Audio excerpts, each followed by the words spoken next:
Hej, mit navn er Julie Avits. Jeg er chef for Byens Helte. Min mission er at hjælpe dig til at skabe projekter og services i byen, der virkelig gør en forskel. I dag sidder jeg her, fordi at jeg gerne vil fortælle dig om en metode, der hedder Deep Democracy. En metode, jeg har haft rigtig meget glæde af i mit arbejde med at inddrage borgere og interessenter.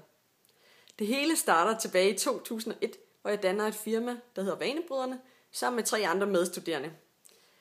Vi laver en masse borgerinddragelsesworkshop, blandt andet i kvarterlivsregi, og finder hurtigt ud af, at vi har nogle rigtig gode værktøjer med til borgerinddragelse og idéudvikling, men vi ved ikke rigtig, hvordan vi skal håndtere det her med, at der også kan være modstand på workshops.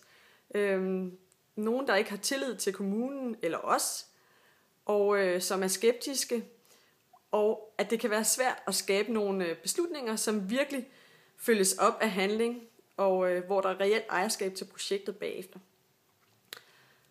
Jeg støder et par år efter ind i metoden Deep Democracy i mit netværk Pioneers of Change, og kaster mig straks over metoden, fordi den netop kan noget af det her arbejde med noget af det, der ikke bliver sagt, arbejde med modstand og arbejde med at håndtere, hvis der opstår konflikter, og skabe reelt ejerskab.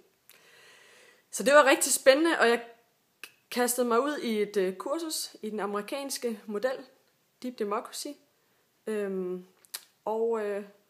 lærte jeg, fik en hel masse med hjem, men det var også ret overvældende. Der var virkelig meget at tage fat på, og jeg kunne hurtigt mærke, at det kunne tage overvis at lære det her. Og hvordan skulle jeg kunne på en let måde lære det videre? Jeg stødte så ind i en bog, der hedder Inside the Know af Myrna Lewis, og jeg finder den lige frem her. Inside the Know, 5 Decisions That Last. En rigtig fed bog, der bider metoden op i nogle delredskaber og nogle trin, som gør den meget lettere at anvende. Og jeg kastede mig straks ud i at bruge metoden og lære den fra mig.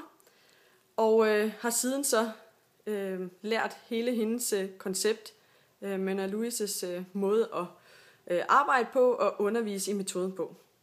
Og det vil jeg rigtig gerne lære videre til dig, så du også kan få en oplevelse af, at du kan håndtere den modstand, der kan være på dine workshops, og når du inddrager og samarbejder med andre. Jeg har lavet et kursus den 27. og 28. februar, hvor du vil lære metoden og grundelementerne, og har besluttet mig for i dag her, at jeg synes, du skal have en bonus, hvis du tilmelder dig. Så får du simpelthen et eksemplar af den her bog, skrevet af Myrna Lewis. Og jeg tilsender den til dig. Du får den med posten før kursusstart, så du kan snuse lidt til det. Glæder mig til at se dig.